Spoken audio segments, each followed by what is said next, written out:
The psychology of the liar. How the energies of lying trap you in suffering. The hidden cost of lying to yourself. Close your eyes for a moment and imagine standing in front of a mirror that only reflects your soul. What would you see? Many people go through life avoiding this reflection, not because they are dishonest, but because they are afraid of their own truth. Lying to yourself isn't always loud. Sometimes it's the silence when you avoid asking hard questions. And yet, every avoided truth becomes a weight in your energy field. Self-deception creates a split within, a dissonance between what you know deep down and what you pretend to believe. This inner conflict produces energetic stress, activating the body's survival mechanisms. According to Dr. Bruce Lipton, the subconscious mind controls over 90% of our behavior. When lies reside in the subconscious, they sabotage our biology, creating tension, fatigue, and even illness. The body knows when the soul is being ignored. Spiritually, lying to yourself closes the heart's field. When your heart is not coherent with your mind, you fall out of vibrational alignment. That's why manifestation doesn't work for many. It's not about wishing, it's about embodying truth. Neville Goddard said that your outer world reflects your inner assumptions. If your inner truth is rejected, your outer world becomes unstable and false. The universe only echoes authenticity. So ask yourself gently, what part of my truth am I still running from? There's no shame in hiding, only a call for reconnection. The most powerful transformations begin the moment we stop pretending. Imagine that every honest breath you take is a return to coherence. When you choose truth, you stop leaking energy and begin radiating soul. The mirror stops distorting and begins revealing. The vibrational weight of unspoken truths have. You ever walked into a room and felt something was off, even when no words were said? That's vibrational truth whispering through the silence. Unspoken truths don't disappear. They accumulate in your energetic field like static. When we silence what needs to be voiced, we begin to carry emotional frequencies that don't belong to our highest self. The body stiffens. The spirit dims. Bruce Lipton explains that unexpressed emotions create chemical imprints in our cells. Every time we suppress our voice, cortisol rises, immunity drops, and we weaken the bridge between heart and mind. Spiritually, this dissonance becomes a fog, preventing clarity and intuitive flow. It's not about confrontation, it's about coherence. What you don't say becomes what you vibrate. And the universe responds to vibration, not intention. We often think silence protects others from our pain. But the cost of that silence is internal fragmentation. When you deny your truth to maintain peace, you don't create peace. You create inner exile. Your truth is not dangerous. What's dangerous is living in denial so long that you forget how to recognize your own frequency. Silence can be sacred, but only when it's honest. Try this. Sit in silence, place your hand over your heart, and ask, what have I not said that my soul is begging me to speak? You may not need to say it out loud, but you must say it within. Truth realigns you with your original vibration, and once aligned, your manifestations no longer come from fear, but from clarity. That is the soundless music the universe dances to. The subtle self-betrayal of people-pleasing. There is a particular kind of lie that wears a smile. It says, I'm fine, when the soul is aching. It agrees when the heart contracts. This is the spiritual wound of people-pleasing. A survival strategy that becomes a self-erasing pattern.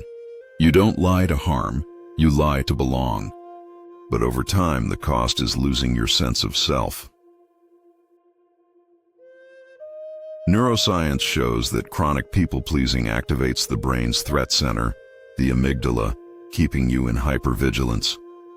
Your body becomes addicted to external validation as a safety signal.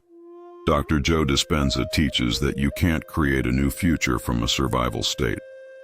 When you betray your truth to avoid rejection, you tell your nervous system that being real isn't safe, and that fear controls your frequency. Energetically, people-pleasing is a distortion of your electromagnetic field. It weakens your auric boundaries, making you vulnerable to energetic invasion and burnout. Spiritually, it's a forgetting of who you are, a soul bending to fit shapes that were never meant to contain your light. And the more you shrink, the more you suffer. You were not made to disappear. Pause today and reflect. Where in my life am I saying yes while my energy says no?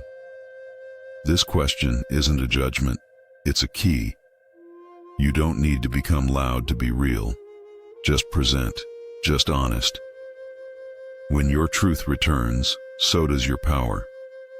You stop leaking energy into the performance and begin radiating presence into your purpose. Lies you inherited without knowing. Not every lie begins with your voice. Some began generations before you were born. These are inherited truths, passed down like heirlooms, stored in the DNA, held in the family field. You must suffer to deserve love. You should hide your emotions. You don't talk about the past. Lies woven so tightly into lineage, we forget they were lies at all. Bruce Lipton's work in epigenetics reveals that emotional patterns are transmitted biologically, through gene expression shaped by environment and belief. You may think it's your personality, but often it's ancestral programming. And when we live out lies that didn't originate in us, we carry grief that doesn't belong to us. Our suffering becomes a repetition of unresolved stories. Spiritually, these inherited distortions create energetic entanglements. We vibrate on frequencies that are not our own. Frequencies of fear, shame, silence. The key is not blame, but awareness. You didn't choose the wound, but you can choose to break the cycle. The moment you question the inherited belief is the moment you liberate not only yourself, but those who came before. Create a ritual of remembrance. Light a candle.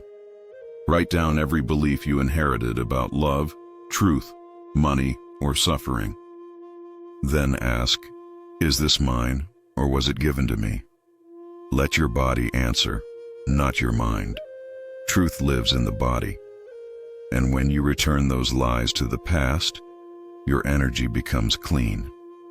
From that space, you can finally create something truly yours.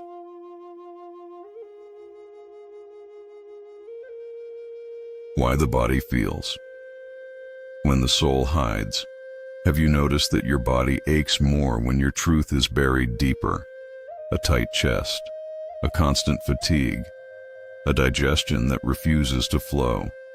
The body becomes the voice when the soul has been silenced. And every pain is a story your energy field is trying to tell, a spiritual SOS hidden in muscle memory. Dr. Gabor Mate explains that the body often expresses what the mind represses. Emotional honesty is not just spiritual, it's physiological. Suppressing your truth elevates stress hormones, weakens your immune system, and rewires your neural pathways toward chronic alertness. It's not psychosomatic, it's somatic. Truth, a language of suppressed alignment. Spiritually, the soul contracts when it's not seen, and the body tightens to protect it. That protection becomes tension, inflammation, illness. Your biology reflects your inner vibration. What you won't feel consciously, the body will process unconsciously. Healing, then, begins by listening, not fixing. Try this practice. Place one hand on your heart, one on your belly. Inhale and ask silently, what emotion lives here? Wait, feel, witness without solving. When the BUN. The spiritual cost of just being nice. There's a subtle war that happens in the soul of someone who's always nice. It's the war between harmony and authenticity, between peacekeeping and self-betrayal. You want to be kind, and that's beautiful. But when nice becomes a shield to avoid conflict, you begin to disappear behind your own smile. And eventually, that smile becomes a mask your energy can no longer hold. Neville Goddard taught that your assumptions create your world, and if your assumption is, "My truth is dangerous," you will vibrate in fear. That fear turns your kindness into control. You're not connecting, you're managing. Neuroscience supports this. When you suppress emotional expression, brain activity shifts from creativity to survival. You stop expanding. You start enduring. Energetically. Just being nice is a form of frequency camouflage. You hide your emotional truth in order to fit in, hoping love will come in return. But love cannot reach a false version of you. What you manifest from that state won't satisfy, because it's not aligned. Nice is not the same as true, and truth is what attracts what's meant. Today, reflect gently. Where am I using kindness as a mask instead of a bridge? The soul doesn't need performance, it needs presence. Let yourself be real, even if it shakes the room. The universe doesn't respond to your image, it responds to your essence, and your essence was never meant to be edited. The hidden link between shame and repetition. Why do we repeat what hurts us even when we know better? The answer is not weakness, it's shame. Shame is the frequency of unworthiness, and it creates a vibrational loop. The more we feel unworthy, the more we manifest situations that confirm it. This isn't self-sabotage, it's unconscious loyalty to old pain. Bruce Lipton's research shows that 95% of our behavior comes from subconscious programs, most installed before age 7. If your early wiring linked love to abandonment or safety to silence, your system will repeat that pattern. Not out of desire, but out of familiarity. The nervous system prefers predictable pain over uncertain peace. And so we cycle. Spiritually, shame lowers your magnetic field. It clouds your intuition, shrinks your vision, and ties you to timelines that no longer serve your growth. Shame is not healed by avoidance. It's transmuted by truth and compassion, by looking at the wound without flinching, by saying, "Yes, that happened, and now I choose differently." Breathe in this truth. You are not your past repetitions. You are the awareness awakening within them. Create a daily mantra. I release the shame that kept me looping. Feel it in your chest. Let your breath loosen the old grip. As you do, your vibration shifts, and your life begins to respond to who you are becoming, not who you've been. When silence becomes the language of the soul, there are seasons in life when words no longer explain what you feel. When even prayer becomes quiet. When the noise of the world only deepens the stillness inside you. In these moments you may wonder, have I lost my connection?